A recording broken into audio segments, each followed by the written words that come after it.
রোজা থাকাকালীন ব্রাশ করা যাবে কিনা? হ্যাঁ, ব্রাশ বলতে ওইখানে তোমরা মিসওয়াক ইউজ করবে। আর যদি ব্রাশ হয় কিছু কিছু ফ্লেভার আসছে যেটাতে জিভে দেওয়ার সঙ্গে সঙ্গে পুরো শরীরে অনুভূতি চলে আসে। হ্যাঁ, সেন্সিটিভ কিছু বের হচ্ছে এখন টুথপেস্টগুলো, এই টাইপের দিলে কিন্তু হবে না। হ্যাঁ, সিম্পলি করতে হবে। এমনকি নিমের যে ডাল আছে খুব তিতা, ওটাও মাকরুহ বলা হয়েছে।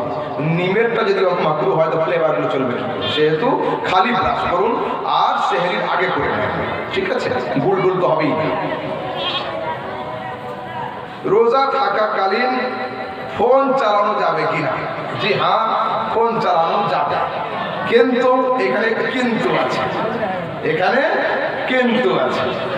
যুবকরা সব জানো, ইউটিউবে গিয়ে আর গুগল ক্রোম ব্রাউজারে গিয়ে রেস্ট্রিকশনগুলো আগে অন করে নিন, তাহলে কোনো নেকেড পিক, কোনো মানে ওপেন কোনো ছবি ওতে আসবে না, ফালতু কিছু আসবে না, 18+ ভিডিও আসবে না, তাহলে ইনশাআল্লাহ চলবে।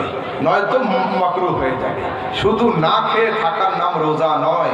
যারা সুফিয়ায়ে কেরাম তারা বলেন হাতেরও রোজা আছে, পায়েরও রোজা, নাকেরও রোজা, কানেরও রোজা, চোখেরও রোজা। এই পা দিয়ে রোজা অবস্থায় কোনো খারাপ কাজের দিকে না আগানো, এটা পায়ের রোজা। রোজা অবস্থায় হাত দিয়ে কোনো খারাপ কাজের সাহায্য না করা, এটা হাতের রোজা।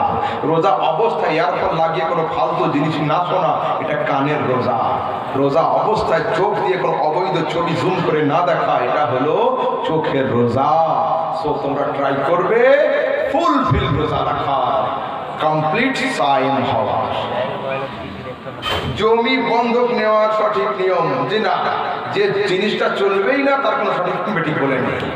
জমি বন্ধক নেওয়া চলবে না। সমাজে যেভাবে জমি বন্ধক